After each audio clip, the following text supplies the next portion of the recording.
Fala aí galera, tudo bem com vocês? Estamos aqui de volta. Sim, retornamos com o feudalismo. Vamos dar continuidade a esse tema, beleza? Só que nessa aula nós vamos falar de outros aspectos do feudalismo, que no caso é a sociedade estamental e a influência da Igreja Católica, tá? Então assim, só pra gente já chegar assim de cara. Sociedade estamental. Professor, o que é isso? Sociedade estamental é uma sociedade dividida em estamentos. Ah, professor, ainda não explicou direito, ainda não estou entendendo. O que são estamentos? São classes sociais, ok? Uma sociedade dividida em classes, estamentos, ok? Deixa eu dar um exemplo para vocês. A nossa sociedade hoje. Como é que às vezes a gente classifica a nossa sociedade? Nós geralmente falamos assim: olha, tem a classe alta, tem a classe média, tem a classe baixa, né? Tem ricos, pobres. Isso é uma divisão de classes. Só que no período feudal, essa divisão da sociedade era uma divisão feita de uma forma bem assim, bem clara, sabe? Era bem específico. Tipo assim, você é isso e você é aquilo, né? Cada um no seu quadrado. Então nós tínhamos a classe dos camponeses, dos nobres, né? Dos artesãos, dos cavaleiros, do clero, que é a Igreja Católica, os membros da Igreja Católica, e por aí vai. Então, a sociedade estamental é uma sociedade dividida em classes, uma sociedade dividida em estamentos, em diferentes classes sociais. Beleza? Beleza. Quero lembrar a vocês que a Igreja Católica, com a queda do Império Romano, ela se permanece viva, ela está de pé. O Império Romano caiu, mas a Igreja Católica Apostólica Romana não caiu. Está aí, está viva. E está no reino dos germânicos, né? Nos reinos bárbaros, está ali presente, né? E, de uma certa forma, até auxiliando na construção do poder desses reis germânicos, ok? E aí a Igreja Católica ela vai influenciar a política, ela vai influenciar a sociedade. Isso tendo em vista que ela já influencia a questão espiritual, não é? Bem, vamos descer aqui. Então, nós vamos aprofundar o conhecimento sobre o feudalismo, ok? Parará. Há uma economia agrária, ou seja, a economia do período feudal, uma economia baseada no campo, nas terras, né, no cultivo de alimentos. O comércio ele tinha algumas dificuldades no período medieval, então nós não vamos ver o comércio tão forte assim, pelo menos não nesse período da Alta Idade Média, que é o que nós estamos estudando, é a Alta Idade Média, a primeira fase do período medieval. Né? Por que o comércio era pouco? Tá aqui, ó. Porque nesse período, boa parte das transações eram realizadas por meio do escambo. O que é o escambo? É a troca. Então, tinha muito essa questão de trocar produtos por outros produtos. Sei lá, vou dar um exemplo aqui. Em um determinado feudo, um determinado campo, tem uma criação de ovelhas, aí eles chegou a época de tirar a lã das ovelhas, eles colheram a lã das ovelhas, fizeram a tosquia, né? Tosquear as ovelhas e tal. E eles produziram tecidos, produziram casacos, roupas e tal. E aí houve um excedente. O que é isso, professor? Então houve uma sobra, digamos assim. Sobrou. Tem um produto aqui para, enfim, para suprir as necessidades, ainda ficou uma sobra aqui. O que é feito com essa sobra? Ela é trocada por algum produto que nesse feudo eles não tenham, que eles não produzam. Então, o cara foi lá, tosquiou as ovelhas, né? destinou parte dessa lã para ser feito o que tem que ser feito com ela, né? Roupa, tapete, casaco, enfim, não importa. E aí, uma certa quantidade de lã, eles pegam ela e vão trocar por enxadas, né? Vai trocar por, sei lá, algodão, vai trocar por algum produto que por algum motivo eles não tenham, que eles não produzem. Então, isso é o escambo. O comércio, o que o comércio implica? Implica a venda de algum produto, né? Venda em troca do quê? Dinheiro. Só que aí tinha um problema. Nesse período medieval, cada feudo tinha um tipo de moeda diferente. Sei lá, é como se dentro de um mesmo reino, vamos supor que esse quadrado aqui onde eu estou dando aula é um reino, tá? E aí, vários pedacinhos dentro desse quadrado é um feudo.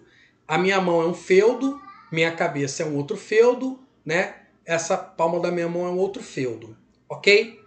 Nesse feudo aqui, a moeda que é produzida nesse feudo é diferente da moeda produzida nesse feudo. Dá para eu comprar algum produto, vender ou comprar produtos, né? Levando em consideração que as moedas são diferentes, isso vai atrapalhar muito o comércio, né? Quanto vale essa moeda comparada a essa moeda, que é o câmbio, né? E por aí vai. Então, o cara que é comerciante, que sai desse feudo, que tem uma moeda X, para vender os seus produtos nesse feudo que a moeda é Y, fica muito complicado, fica muito difícil. Então, o comércio era complicado por causa dessas questões fiscais, dessas questões monetárias. Moedas diferentes, lembrando, dentro de um mesmo reino. Ok? Dentro desse quadrado, eu sou o rei. Tá? Eu sou o rei desse feudo, o suzerano, né? Eu sou o rei desse feudo. Só que nesse feudo tem um governante, um senhor feudal, e nesse outro feudo tem um outro senhor feudal. Cada senhor feudal governa do seu jeito. A lei nesse feudo é diferente da lei desse feudo, né? Assim como as moedas, como eu acabei de falar. Então, dentro de um mesmo reino, existem vários feudos, né? E cada feudo tem um jeito diferente de viver. Da justiça, da economia e por aí vai. Uma outra coisa também que é muito complicada nesse período é a violência. Por quê? Não tinha tanta proteção para você sair de um feudo para o outro. Então as pessoas praticamente ficavam isoladas dentro dos feudos e os comerciantes tinham que se arriscar, né? Correndo o risco de serem assaltados nas estradas e por aí vai. Ok? Bem, vamos avançar. Inclusive eu vou voltar a falar dessas questões, tá legal? Eu dei umas explicações agora, meio que já indo lá na frente. Mas vamos com calma, vamos lembrar algumas coisas primeiro. Vamos lá, sessão para lembrar. No módulo anterior, né, nós estudamos o surgimento do feudalismo. Eu também aprendo com vocês. Né? Do feudalismo, o surgimento dele, e aprendemos também que as heranças deixadas pelo Império Carolíngio, como os vínculos pessoais, a ligação entre a terra e quem trabalhava nela, associados a uma nova realidade europeia, estão na origem do modelo feudal da Idade Média. Então o modelo feudal surge a partir disso, ok?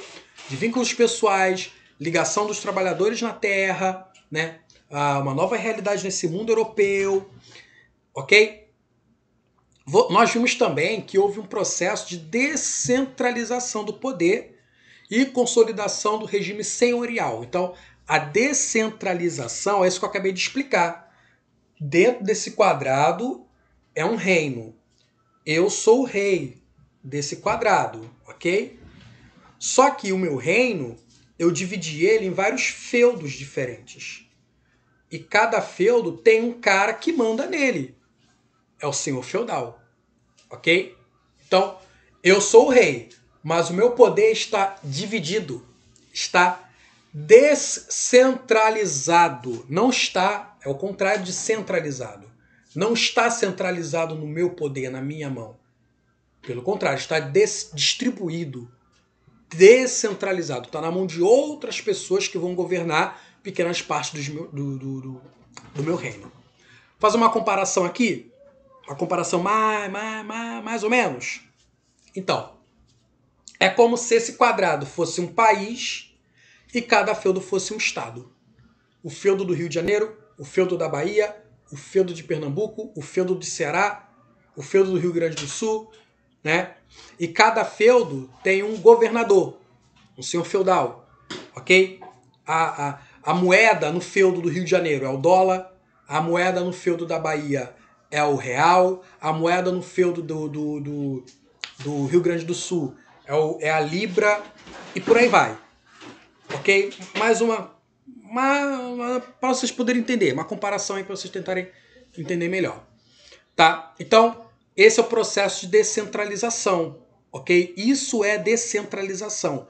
O poder do rei está dividido nas mãos de outras pessoas, que são os senhores feudais. Beleza? Espero que vocês estejam entendendo. Esses elementos são características políticas marcantes do feudalismo, principalmente se estabelecermos uma comparação com o que existia antes dessa época, tá? Bem, já relembramos, vamos agora para a sociedade feudal, tá? Deixa eu vir para cá. Sociedade feudal. Então, no mundo feudal, havia um evidente predomínio de duas forças. Duas forças predominavam, mandavam na sociedade feudal. O alto clero e a nobreza. E atenção, que não é qualquer clero não, é o alto clero. Alto, lá no alto, ok? No topo. Alto clero, ok? Vou explicar melhor. E a nobreza, vamos avançando. Não é difícil entender a razão disso. Esses dois grupos sociais tinham interesses parecidos. Concentravam poder e mantinham o controle da terra e a exploração dos camponeses. Aqui embaixo nós vamos ver aqui, ó, uma iluminura dos camponeses aqui trabalhando, né, colhendo trigo, né, e aqui alguém observando eles, né, que é o senhor feudal. Tá aqui o senhor feudal, né, vamos lá, vamos trabalhar, corta o direito, isso aí é meu, cuida direitinho, vamos lá, isso aí, tá, o cara tá aqui mandando. Então, a igreja e a nobreza, representada por esse cara aqui, que é o senhor feudal é um nobre, ok? Membro da nobreza, ok? Ele recebeu o direito do rei, do seu suzerano, de mandar nesse feudo aqui que esses caras estão trabalhando. Vamos lá. O clero deveria rezar pelo bem de todos os cristãos. Por isso, era considerado superior aos demais. Ainda que nem todos os membros do clero ocupassem o cargo religioso por vocação. A influência e o poder deles deveriam ser inquestionáveis. Então o que acontece? Muitos membros do clero, né, não eram ligados à Igreja Católica não por vocação. Tipo assim, eu nasci para ser um bispo. Eu nasci para ser um cardeal. Muitos desses cargos, né, cargos religiosos, eram mais, assim, políticos. Eram cargos mais de característica política. E, sendo um religioso, alguém membro de uma sociedade religiosa muito forte, eles não poderiam ser questionados, não. Não pode. O quê? Você duvidar de um homem desses?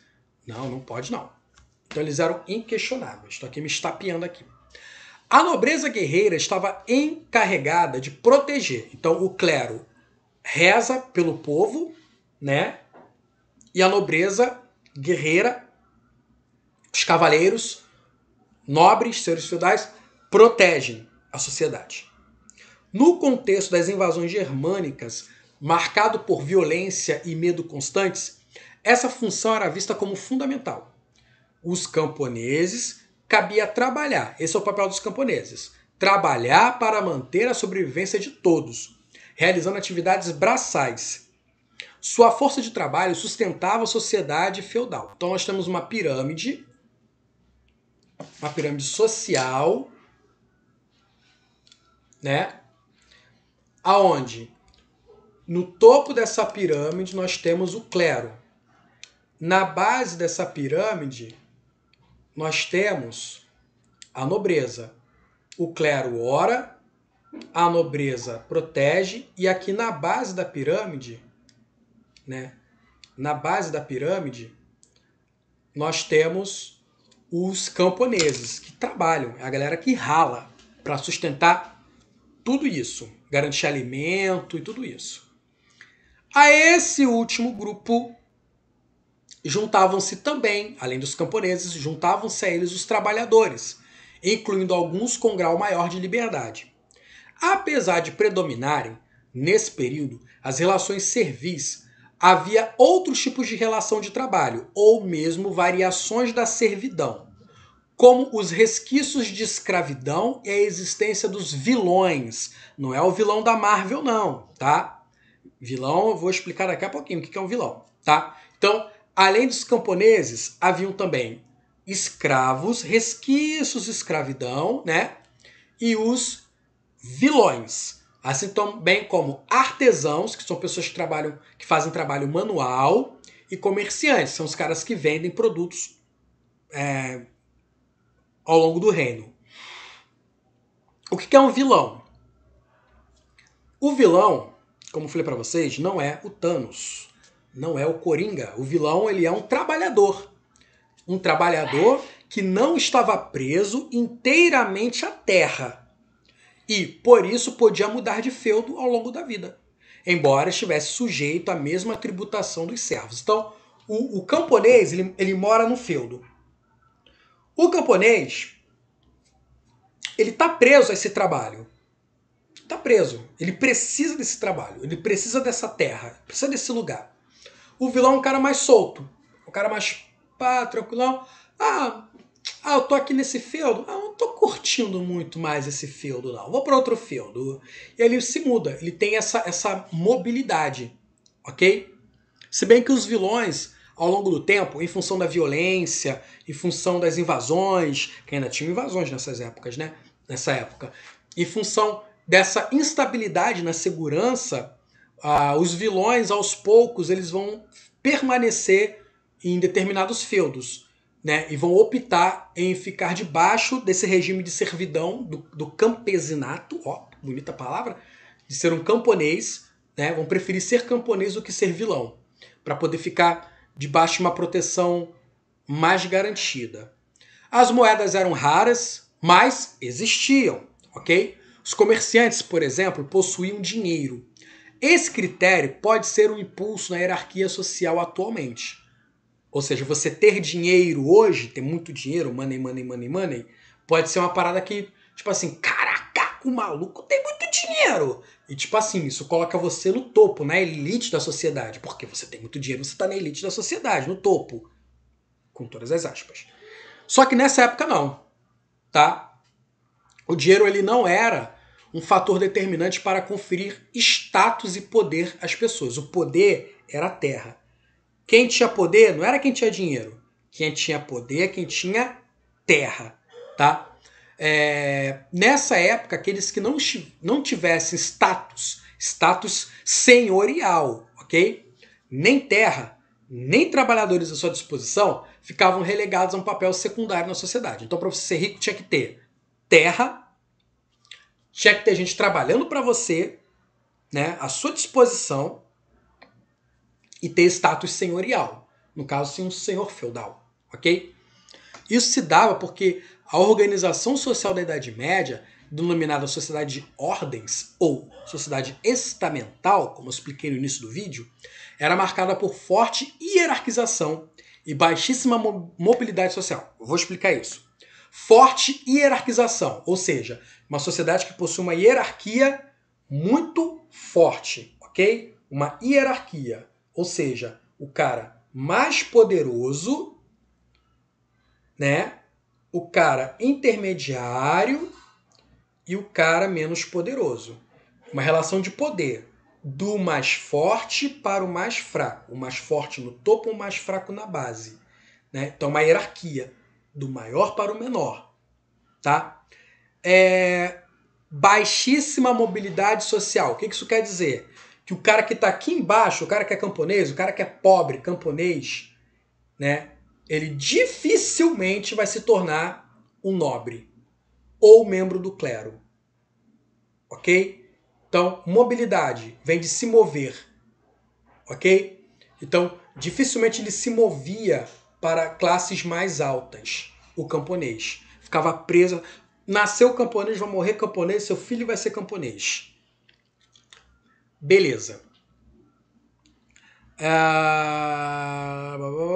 Era marcada por forte hierarquização, vista como um desígnio de Deus. Era muito difícil contestar essa organização. Como assim, professor, uma sociedade vista como desígnio de Deus? É porque essa hierarquização da sociedade era vista pela Igreja Católica como algo, como uma providência divina, como algo da vontade de Deus. Então a Igreja ora, os nobres protegem, o povo trabalha. Então, a Igreja Católica tinha um olhar religioso sobre essa divisão social. Então, se você era camponês, é a vontade de Deus que eu seja camponês e com o trabalho das minhas mãos eu ajude a sustentar essa sociedade. Okay? Então, era uma visão bem religiosa com relação a essa sociedade. Em um contexto marcado pela descentralização e pelo isolamento, essa organização representava a visão hegemônica do mundo e também um elo entre os povos, tá legal? Então, era uma visão de hegemonia, né? Relativo, tá aqui a legenda aqui embaixo, ó, relativo à hegemonia, né? Ao predomínio de algo. Então, essa visão de sociedade, ela era predominante, era o que predominava na época. Então, praticamente toda a sociedade europeia predominava esse modelo de vida, que era o modelo senhorial, tá? Feudal. E era o que unia os povos da Europa, né? Ah, você mora no feudo? Ah, eu também moro no feudo. Bem, esse fato garantia maior poder à igreja e ao clero, pois negar a igreja equivalia a cortar esses laços invisíveis que ligavam as pessoas à sociedade em que viviam. Por isso é fundamental compreender o papel dessa organização social para entender a Idade Média. Então a Igreja Católica teve um papel importantíssimo na manutenção dessa sociedade. Já que não podia contestar, vai ser sempre assim, né? Bem, o poder da igreja.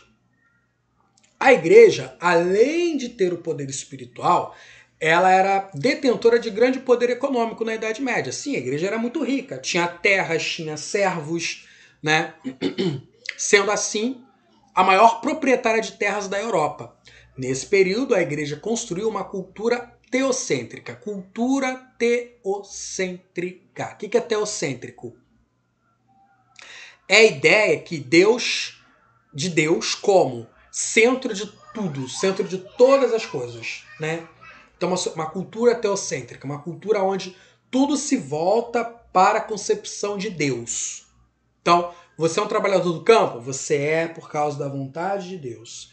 Você é um nobre por causa da vontade de Deus. Um raio caiu, é a vontade de Deus. Rolou um incêndio no celeiro, é a vontade de Deus. Tudo era a vontade de Deus. Ok? E que a vida do ser humano girava em torno de Deus. Por essas razões, a igreja tinha prestígio e poder inigualáveis. Até porque você vai contestar Deus. Porque se você virar para o padre e falar assim, eu não concordo. Aí, que isso? Você não concorda? Você está indo contra a vontade de Deus. Né? E aí a sociedade era formada por pessoas que ganhavam cargos eclesiásticos, né? Ou cuja família os comprava. Geralmente, os filhos dos nobres recebiam como benefício um cargo eclesiástico, sem que isso exigisse vocação para a vida religiosa. Professor, o camponês, então, ele nunca iria se tornar um bispo, ele nunca iria se tornar um cardeal, ele nunca iria se tornar um abade, ele não iria se tornar... Porque, como eu falei, esses cargos mais altos, alto clero, né? Esses cargos mais altos, são cargos eclesiásticos, eles eram ocupados por pessoas ricas, né? Então não era necessário ter vocação. Ah, eu nasci para ser padre. Não. Se o teu pai fosse um senhor feudal, um dono de terras, ele poderia comprar cargos dentro da Igreja Católica também. E aí, dessa forma, aqui ó, garantir poder e status. Tá bom? Bem, desde a desagregação do Império Romano, ou seja, desde o fim do Império Romano, deixa eu vir para cá, deixa eu ficar aqui na frente da igreja, e o início das migrações dos povos germânicos, a igreja construiu alianças com esses grupos numa tentativa de superar as diferenças e continuar o processo de expansão e consolidação do cristianismo na Europa. Então, eles se uniram aos reis, né? E aos senhores feudais. A cristianização dessas tribos que ocupavam a área do antigo Império Romano foi fundamental para os interesses das autoridades eclesiásticas. A partir daí, houve o fortalecimento do clero, o enriquecimento econômico e o aumento do poder político-militar da igreja, que gradativamente se tornou a instituição mais poderosa da época. A Igreja Católica tinha até exércitos nesse período. Em um mundo marcado pela religiosidade, pelo misticismo, a igreja tinha um monopólio da verdade. O que é isso? Monopólio é a posse, domínio ou controle exclusivo de alguma coisa. Então o texto está falando que a igreja tinha um monopólio da verdade. O que era isso? Que a igreja era a única detentora da verdade. Tipo assim, a igreja católica era a única religião que poderia a única religião que poderia ser considerada como a verdadeira religião. Então, eles eram detentores da verdade. Ah, o fulano ali é de uma outra religião. Ele é um herege. O que é isso? Ele é um cara contrário à nossa fé. E aí, a igreja, inclusive em um dado momento da história, vai perseguir pessoas que não professavam a fé cristã católica. É a chamada Inquisição, onde pessoas eram queimadas na fogueira, afogadas nos rios, né? Porque eram consideradas hereges, pessoas contrárias a todo esse sistema, né? Político e religioso. Dela partiam as explicações sobre Deus, o cristianismo, os fenômenos da natureza, o mundo, a sociedade, a vida e a morte. Tais explicações deveriam ser inquestionáveis. Para vocês terem uma ideia, quando a teoria de que a Terra e os outros planetas giravam em torno do Sol, os caras que defenderam essa ideia foram ameaçados de morte, e um deles chegou a ser morto, inclusive. Né? Isso aí vocês vão ver no 7º ano, inclusive, sobre renascimento e por aí vai. Então, a Igreja Católica defendia a ideia de que não. A galáxia gira em torno da Terra. E qualquer pessoa que falasse algo contrário disso era considerado um herege, ou seja, está falando coisas discordando da ideia da Igreja Católica. Poderia ser perseguido e morto. Ok? Bem, deixa eu descer aqui mais um pouquinho. Na Europa medieval, todo esse poder foi usado para perseguir e punir as pessoas que eram contrárias à igreja, que buscavam explicações alternativas para questões da época, ou que faziam tentativas de reforma dentro da cristandade. A partir do século X, por exemplo, né, movimentos passaram a contestar com mais intensidade a autoridade papal e a própria visão de mundo da igreja, reprovando sobretudo a riqueza da instituição. Esse pensamento contrário à igreja ficou conhecido como heresia, que eu acabei de falar, e os movimentos heréticos foram perseguidos pelas autoridades eclesiásticas. No século XIII, o Papa Gregório IX criou criou o Santo Ofício da Inquisição, também conhecido como Tribunal do Santo Ofício, tá? Que está aqui embaixo, Tribunal do Santo Ofício. Ou simplesmente Inquisição. Era responsável por investigar, processar, julgar e punir os crimes contra a fé. Na prática, o Santo Ofício tornou-se um instrumento de perseguição aos opositores da Igreja Católica, com atuação marcada por intimidações, torturas e execuções. Inclusive as religiões pagãs, ou seja, as religiões não cristãs, as antigas religiões dos povos germânicos foram muito perseguidos, né? E eles classificavam as pessoas que seguiam essas religiões diziam que eles estavam praticando bruxaria. É a época da fogueira, né? Da Inquisição, de matar as bruxas, de caçar as bruxas, né? E por aí vai. Então, muitas mulheres na Europa foram mortas, né? Acusadas de bruxaria. E nem era isso, tipo, elas eram em função de tradições europeias, como por exemplo, chá, a técnica para fazer chá, para curar algumas doenças, né? Fazer remédios da natureza e tal. Eles encaravam isso como prática de bruxaria também. Tinha as religiões também, né? Religiões que não eram católicas, que eles achavam que eram religiões do demônio. Vamos lá, servidão.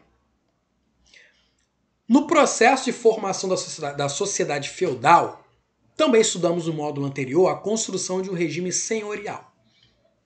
Isso se deu porque, em vista das invasões germânicas, homens e mulheres migraram para o campo em busca de proteção e sobrevivência e se ofereceram como força de trabalho à nobreza. Então, muita estabilidade, muitas invasões. Oh, meu Deus, era um período de muito medo, de muita tensão. Então, o que a galera fazia? Precisamos de proteção, de alguém que nos proteja. Eles procuravam quem? O senhor feudal, né? Que era um membro da cavalaria, um homem de armas, de força e tal, pá. Eles iam lá, ó, senhor feudal, nos ajude, por favor, não queremos morrer de fome, não queremos ser mortos por invasores. Ó, então vocês podem trabalhar aqui. Fica nesse pedacinho de terra aqui trabalhando e vocês têm que me servir, têm que me obedecer, tá bom? Sim, senhor feudal. Então era assim, era a relação, tá? Inclusive chamado de campesinato. O cara se coloca à disposição para ser um trabalhador do senhor feudal em troca de proteção. Então a terra passou a ser a principal fonte de sobrevivência e sua posse um indicador de poder, sendo os camponeses a garantia de subsistência da sociedade da época, sustentando o mundo feudal. Afinal, eram eles que trabalhavam. É importante ressaltar que, embora predominassem nesse período as relações de produção baseadas em obrigações impostas pelo senhor feudal, havia uma diferença entre servos e escravos. Servo é uma coisa, escravo é outra, tá? Diferentemente dos escravos, o servo não era propriedade do senhor feudal, ok? Porque, como estavam vinculados ao feudo, não podiam ser vendidos. Isso significa que, mesmo que um feudo mudasse de senhor, os servos seriam mantidos ali. Então, o senhor feudal, por um acaso, não vai ser mais o senhor do feudo. Vai vir um outro cara que vai passar a possuir aquele feudo. Os trabalhadores permanecem lá. Ninguém pode tirar eles de lá, não. Eles vão ficar lá quietinhos, tá? Porque existe uma tradição, existe um juramento, né? De fidelidade, de permanência. Esse juramento ele não pode ser desfeito, tá? Na prática, o servo recebia um pequeno pedaço de terra para o cultivo. Em troca, deveria trabalhar nas terras do senhor. Ficava ainda submetido a uma série de tributos que variavam de acordo com a região. Lembra do meu outro vídeo? Tem vídeo meu aqui no canal, o vídeo anterior, falando sobre, né? Esse é um link que vocês foram direcionados ao meu canal, tá? Então, nós vimos que tinha as terras do senhor feudal, tinha a vila onde moravam os camponeses e os locais as terras onde eles trabalhavam para sua própria sobrevivência. Eu expliquei isso no vídeo anterior, não foi? Então, esse camponês, ele recebia um pedaço de terra, um pedacinho de terra, para ele plantar e colher aquilo que ele precisava para sua sobrevivência, para alimentar a sua família, ele, né? Mas tinham terras, as terras do senhor feudal, aonde esse camponês tinha que trabalhar, ok? Para sustentar toda essa máquina da agricultura do período medieval. E além disso, ele deveria pagar impostos, pagar tributos, de acordo com a região onde ele estava. Então vamos lá, vamos ver que Como era essa forma de trabalho? Primeiro, o manso servil. Tem lá no vídeo, eu mostro um mapinha com o manso servil e outras áreas. O manso servil era formado por faixas de terra chamadas de tenências. Então, no manso servil, que é uma área dentro do feudo, esse manso servil, essa área de cultivo, era chamado de tenências. As tenências eram os lugares em que os camponeses cultivavam alimento para sua subsistência, para sua sobrevivência. Então, as tenências era o nome das terras dentro do manso servil, onde os camponeses plantavam os alimentos que ele e a sua família iriam ingerir, que iriam comer. No entanto, entregavam parte da colheita ao senhor feudal como tributo pelo uso das terras. Então, plantava para sua sobrevivência, mas, uma parte da colheita tinha que ir para o senhor feudal. E parte dessa colheita que ia para o senhor feudal tinha um nome. Era um imposto com o nome de talha. Então, tenências, é o que o camponês produz para ele se alimentar. Talha é o que ele produz para ser entregue para o senhor feudal. Também havia uma taxa a ser paga pelo uso de ferramentas, que era chamado de banalidade. Então aqui, ó, tá vendo essa fotinha aqui, essa pintura? Então aqui, ó, ele está usando aqui um arado, por exemplo. Está usando o arado para arar a terra, para mexer na terra. Aí esse cara aqui está jogando semente na terra que acabou de ser arada. Tem um cavalo aqui. Então esses camponeses estão pagando imposto para usar o arado, usar o cavalo, usar as ferramentas para trabalhar. O nome desse imposto cobrado para o uso das ferramentas era banalidade. Banalidade. Então, tenências, talha e banalidade. São 3 tipos de impostos, de tributos que os camponeses pagavam aos seus senhores. Nesse caso, pagava-se principalmente pelo uso do celeiro, do moinho e do forno, necessários para o dia a dia camponês. Avançando,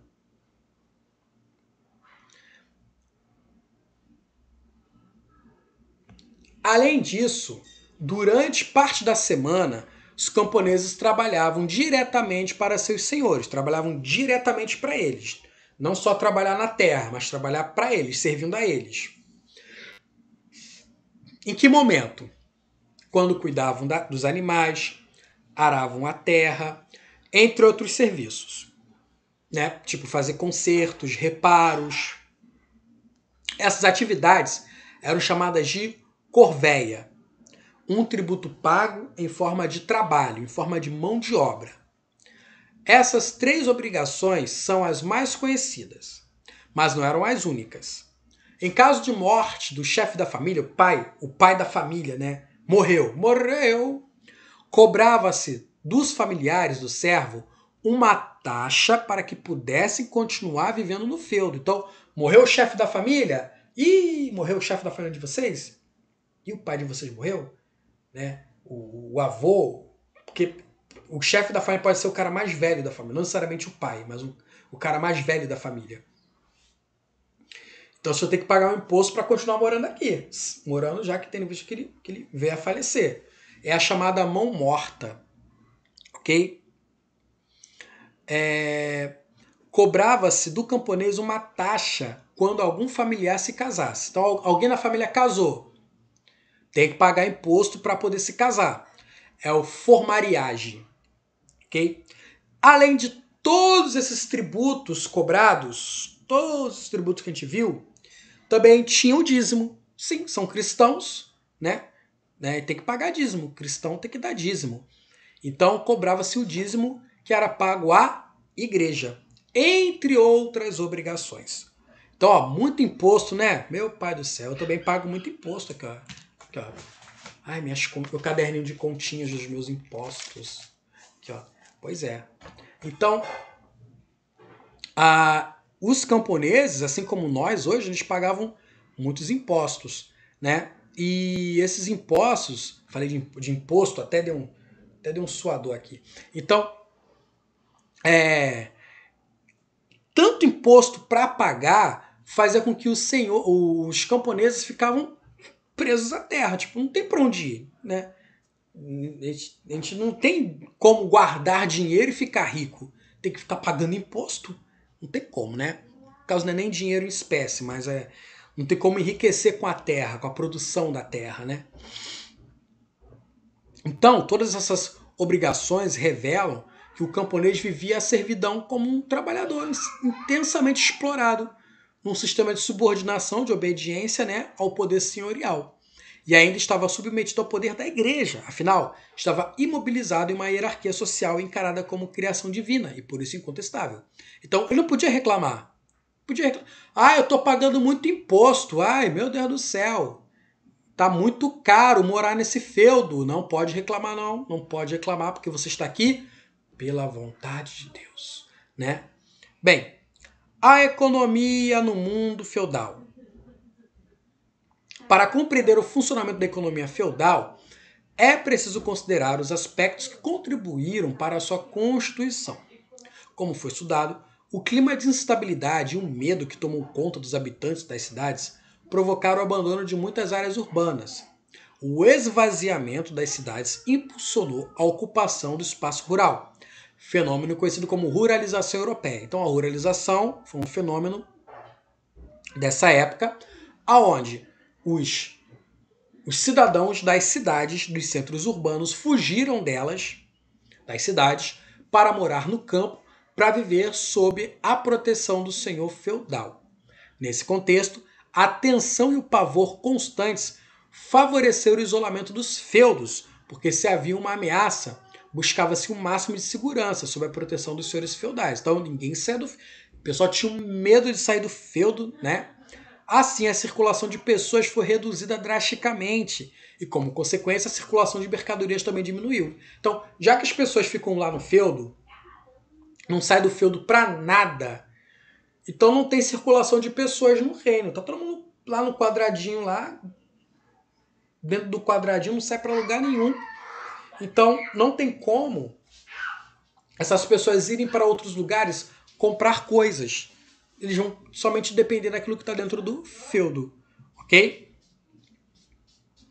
Bem, falei de trocas comerciais, né? Isso tudo aqui eu já falei no início da aula, sobre o escambo, viagens arriscadas, caminhos precários e perigosos, né? Moedas diferentes, tudo isso, eu tô aqui embaixo, tudo isso dificultava a troca de mercadorias com regiões mais distantes e dificultava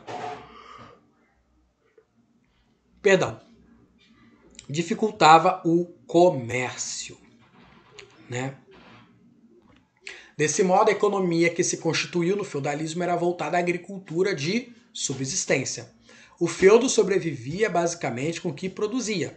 E isso provocava impactos, principalmente na vida da população camponesa, cuja dieta alimentar era bastante restrita. Então eles não tinham tanta variedade de alimento, não. Comia aquilo ali e só comia aquilo ali, porque era aquilo ali que eles produziam. Bem, aí a partir do século XI, essa realidade vai mudar. Com o desenvolvimento de novas técnicas, levou ao aumento da produtividade, que possibilitou o excedente agrícola, a sobra, né, que eu falei.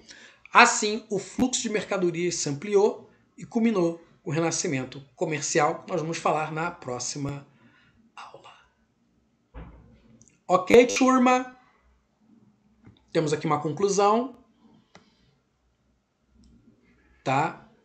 Mas é por aqui que eu vou encerrando. Beleza? Espero que vocês tenham gostado dessa aula. Estou aí à disposição, ok? Um grande abraço a todos e até a próxima. Tchau, tchau.